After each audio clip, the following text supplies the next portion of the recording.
Okay. Okay. The situation here is the engine is standby,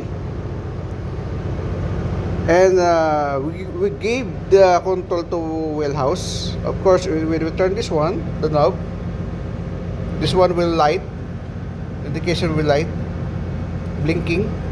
Okay, and the wheelhouse accept. Then we turn this one knob here, 8.5 or whatever you like the control is. Okay, wheelhouse. Okay, this the light is changed from here to here. Okay, now this one is indication of the wheelhouse control. Okay, wheelhouse control and 8.5. Okay, then suddenly at that time cadet is only in the control room, so no officers, only him.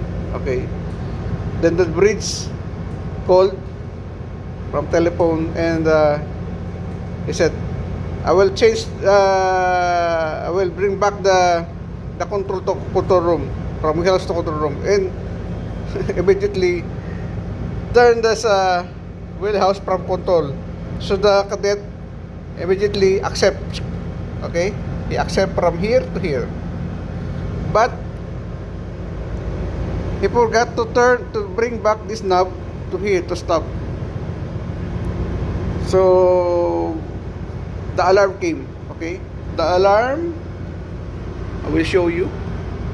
Okay, the alarm in the MOP is here. Okay, and this is the information regarding to this alarm. So all CCU alarms give alarms. So CCU 1, CCU 2, 3 to 6. So this is the alarm give to us. Okay, so you can read this one. So if ever you can encounter the same, so this is the result of this action. Okay. Okay. So that's all. So hope it can help you a lot for this one.